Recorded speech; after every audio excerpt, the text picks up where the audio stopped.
So, your uncle. What's wrong with him? He's possessed. As in the devil?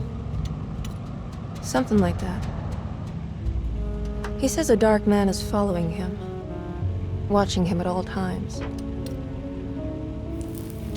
What do you make of it? It's nonsense, of course, but I'd be lying if I said it didn't bother me. You see, it runs in my family. Possession? No, Detective. Deteriorating melancholy. Practically every member of the Hartwood family is driven mad before they grow old.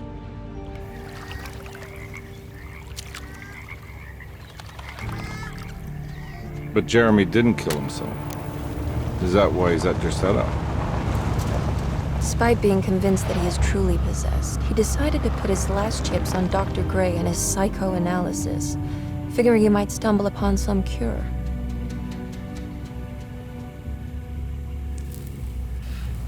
You mentioned the letter. I received a disturbing letter from Jeremy accusing the staff and all the other patients of being involved in some cult. And now they are also out to get him. Could it be real? Or is it all just in his head? It's a story he tells himself, Mr. Carnby. Anything to avoid the truth. Which is? That we're all terribly insignificant. That people mean so very little to one another. That there is no one out to get Jeremy Hartwood because he isn't worth getting. Here we are.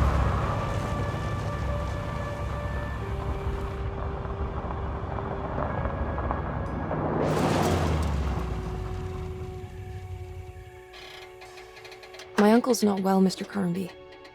I want to make sure he's all right. Then what's my part in this? You couldn't get a cab? I just wouldn't feel safe going alone.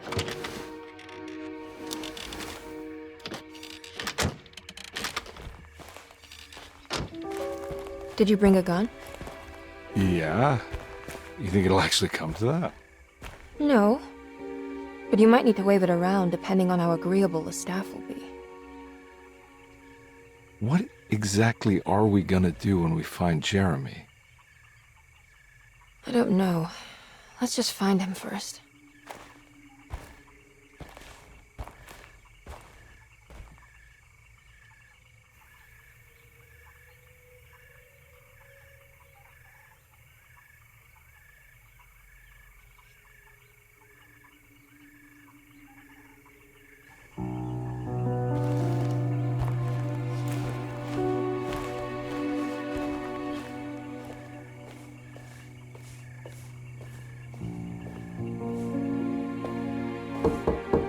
Hello? Hello? Looks abandoned. It can't be. There has to be someone around. Wait here. I'll go around back.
Now what do we got here?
Nah, I'm not getting in there.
That's one big tree to fit inside a conservatory.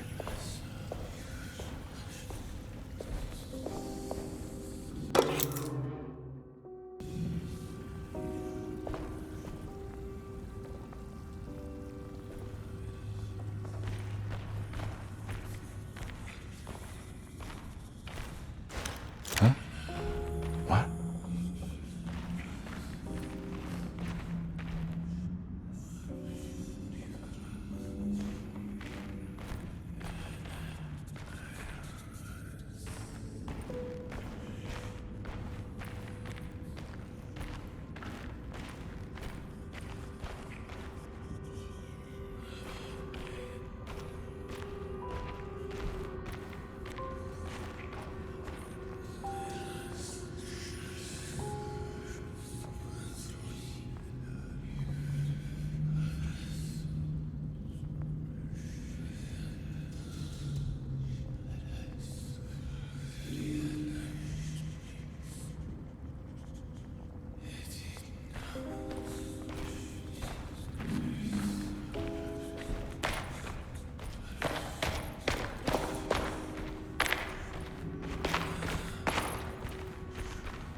Don't mind if I do.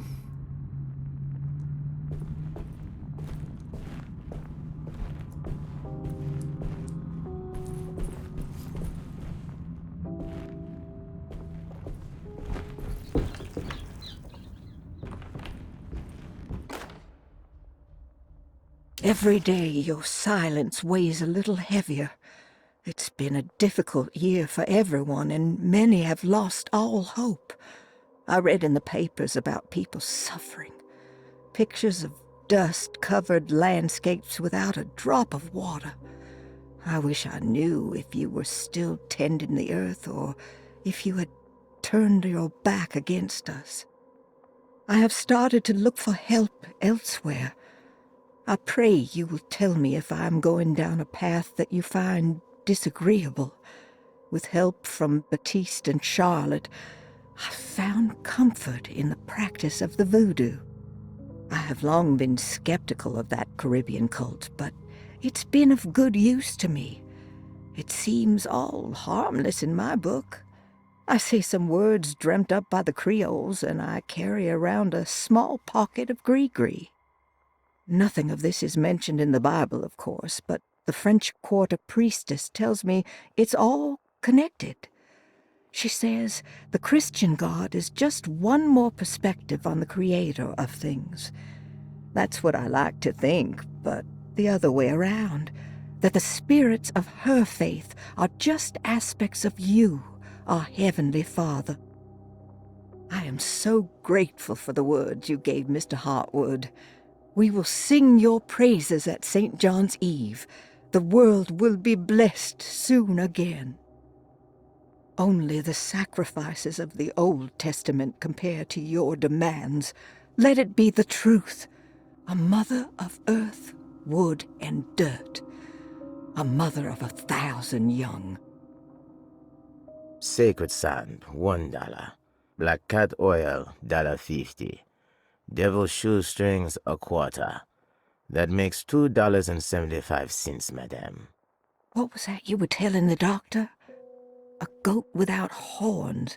What does that mean? Ah, you must have misheard me, madame. I said no such thing. Please, I know I don't look like any of you, but I'm devout. I'm ready to do what it takes. Do not be so eager to sacrifice the few things you have left, madam. Now please, leave my store. A goat without horns.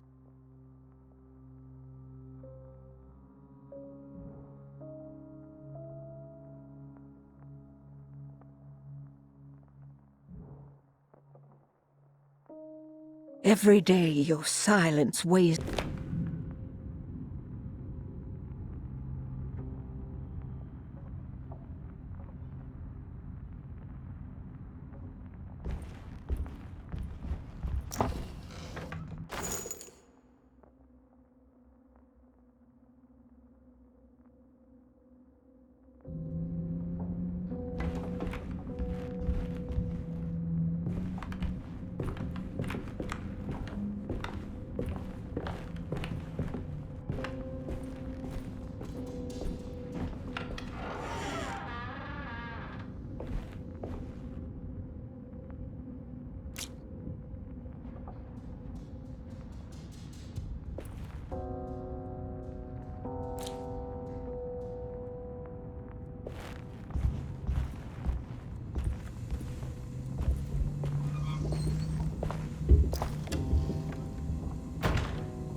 Deseto, the old plantation building, was ready to fall, but kept alive by some starry-eyed carpetbagger called Dr. Gray.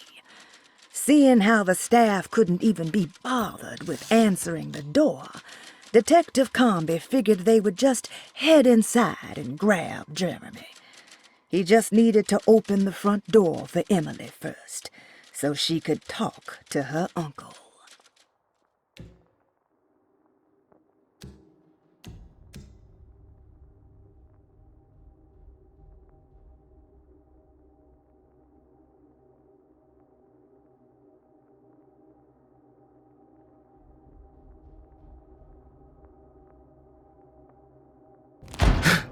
What was that?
I need the key.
Please do not touch the boiler. It is working after all. While the sabotage has caused a leak, only the decorative plate has been completely ruined. Let's wait for Mr. Chance to turn up and he can take a look at the leak. Mr. Waits.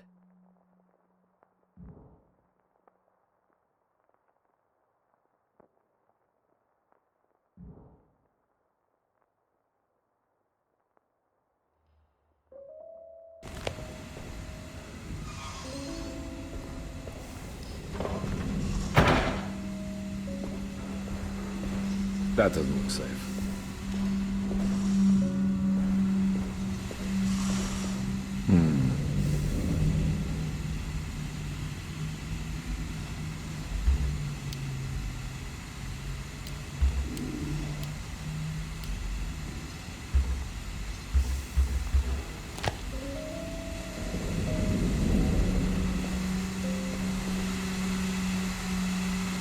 There's something missing.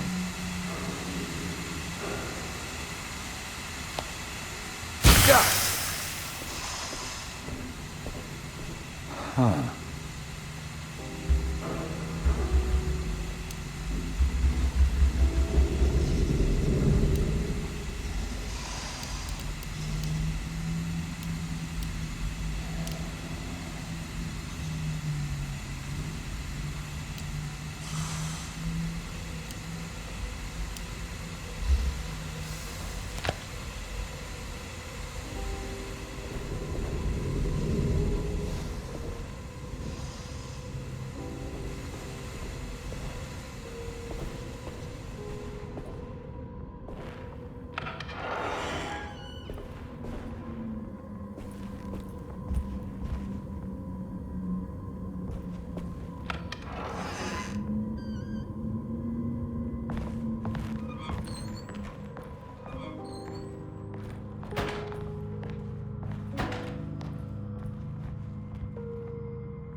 Sunday, June 22nd. I spent all day looking for Jeremy. I should have cared for the others, but I'm scared that he will do something irreversible. Cassandra is upset that I didn't give her the latest shipment of pain medication that Waits brought from the post office yesterday. I would have given it to her, but the company didn't send a new key this time around, so the box is just sitting there on my desk. They must have figured we had plenty of their gimmicky keys by now. I only remember seeing one lately. Grace was playing with it inside the grand parlor. Unless it turns up by itself, it will have to wait. I have to figure out where Jeremy is. I think Jack knew something. That dog of his found a strange rot permeating the house. She's showing us, he said. Like those blots and streaks of fetid rot was talking to him.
I need the key.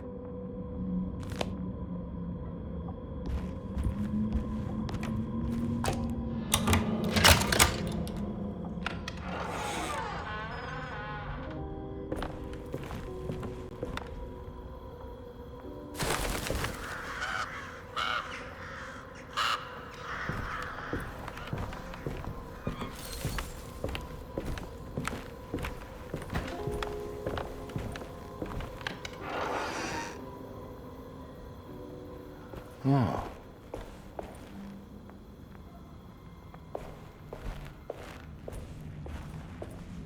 I need the key.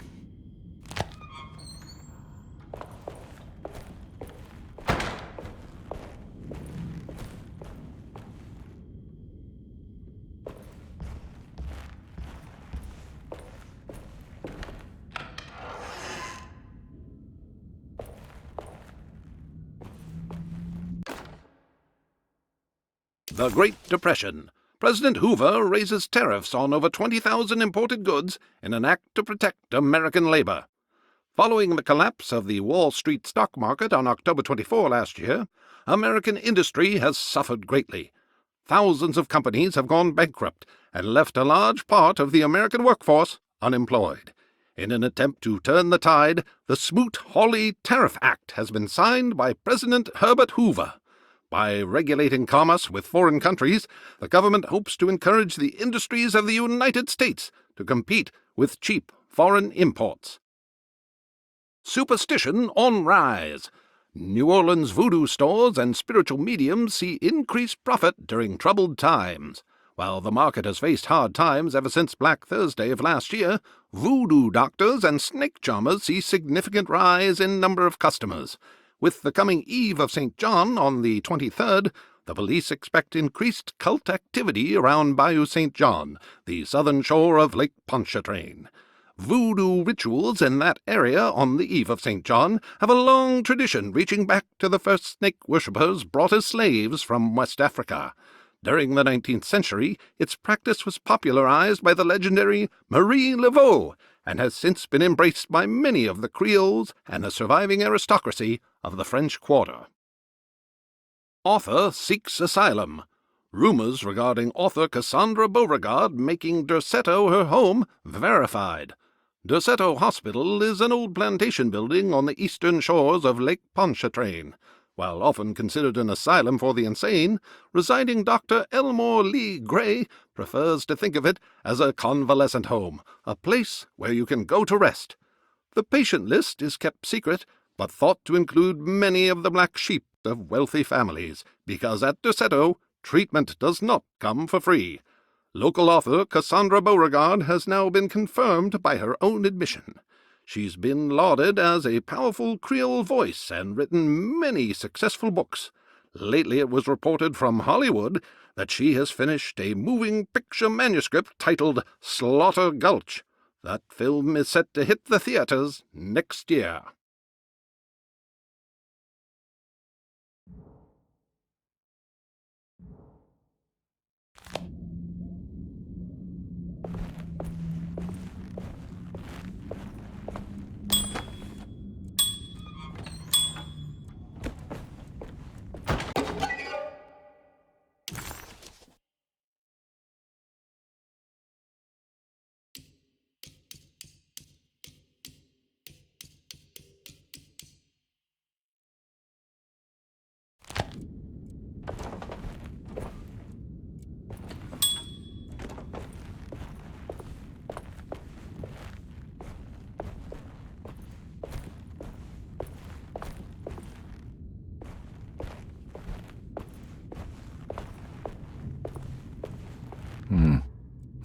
key.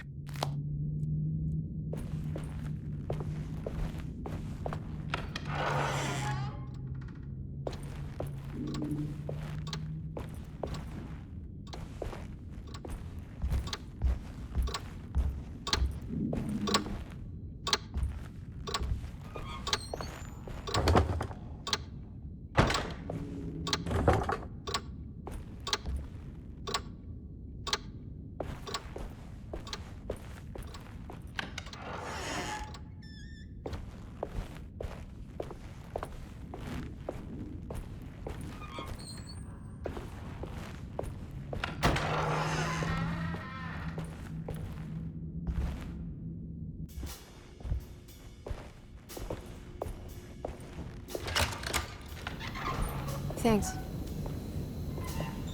What are you doing? Who are you? Whoa, pardon me, excuse me.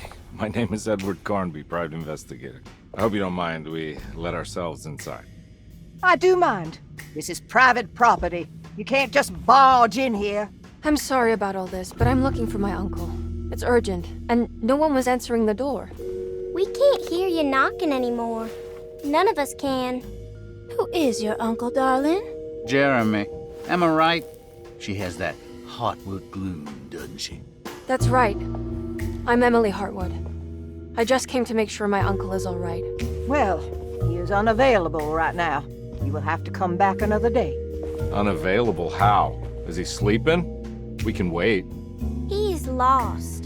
Don't I know you from somewhere? Who's your man again, Miss Hartwood? My name's Edward Carnby, private investigator. Splendid. Enough! All of you! Get back to your rooms! McCarthy, keep your eyes on the child. And you two, please leave immediately. Look, we're not here to cause any trouble. Just let us see the old man, satisfy the curiosity of my client here, and we'll be off. Jeremy has gone missing. There's no need to worry, but it might be some time before he turns up. The whole staff is looking for him. What? He ran off? I don't have time for any of this. Please, come back tomorrow. All right, in that case, we'll just wait in his room. You don't mind, do you? It's upstairs, right? Wait, you can't. Don't worry, we'll be discreet. In the corridor. It's the first door on your left. I'll tell Dr. Gray you're here. Excellent. Thank you, madam.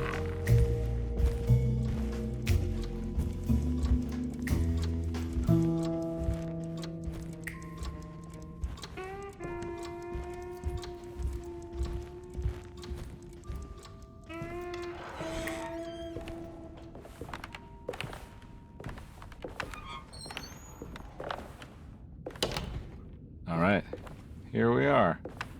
Let's look around. See if we can dig up any clues.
Every night the dark man stands opaque at the threshold of my room, counting the days until my spirit spills out of my tired shape. Only his pallid mask shelters my remaining sanity. Staring directly into the face of that demonic sultan would surely sunder time itself. Would he have looked the same to my father as he struggled for his life? Does his veiled face haunt my niece quite the same way? I wish so that I could rest my soul in that sunburnt convent of Teruel. Would I find you there, Juan? Or Senora Perosi, back from the beyond? Every night I hide from him, moving from one misshapen memory to another. Scenes conjured out of fantasy and delirium. Places I struggle to even paint. I wish I understood your death, Signora. Is there anything I could do for you but bury you in that bleak necropolis?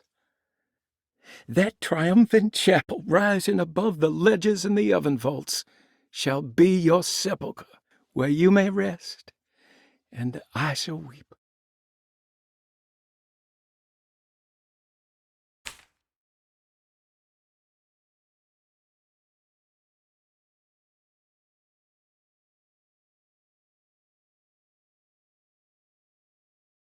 How did you first come to understand such things, Signora? How did you know that the battered boiler in the basement would lead me to Lafayette Cemetery?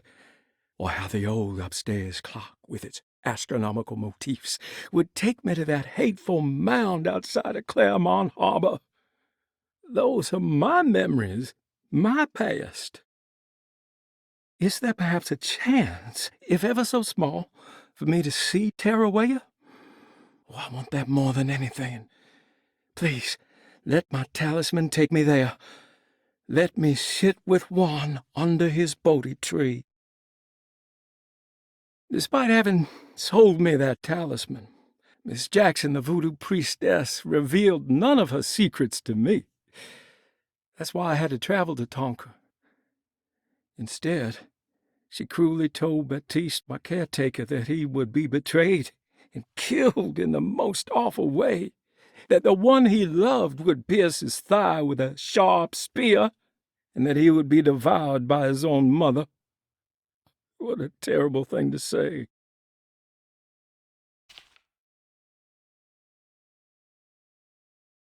The people of Deseto are becoming dangerous. They do not understand what they are doing. I must do something to stop them. I tried talking to Dr. Gray, but he confuses my worries. He's caught up in treating me. How can he expect evil to be cured with medicine and conversation? The orderlies, the housekeeper, and the patients are all deranged. They will call upon evil to enter this world. All will be lost. Everything. Unless I can find the clerk, Mr. Waite. He seems to be a clear-thinking man. Maybe Beauregard.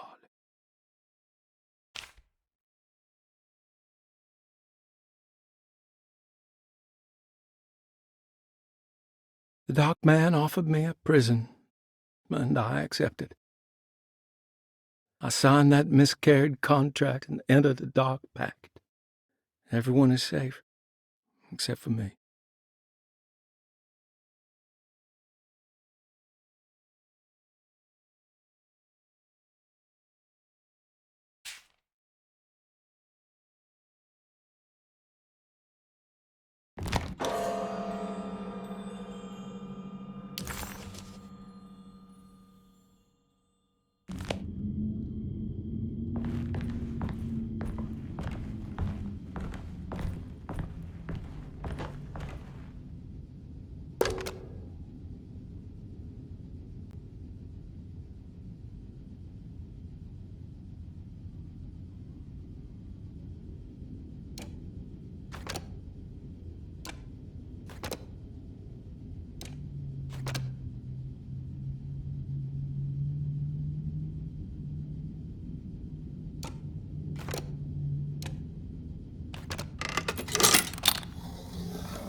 Hey, you know anything about this? Looks like some sort of talisman.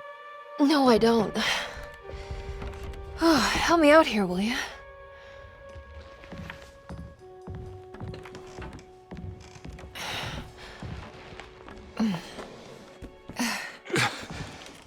I would kill the guy, throw some of this stuff out. I'd be crazy too if I had this much junk lying around.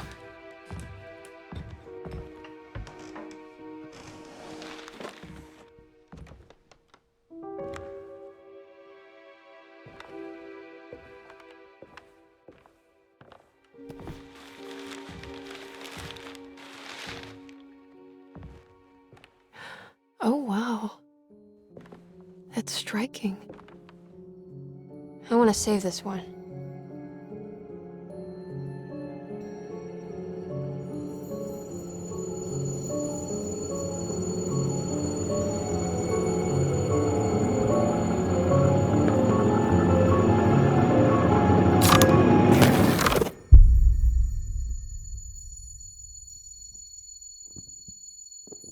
All right, come on. I want to go see Dr. Gray.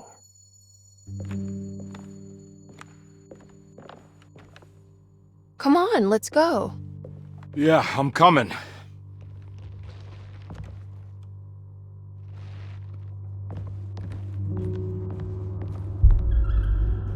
Miss Hartwood. Emily?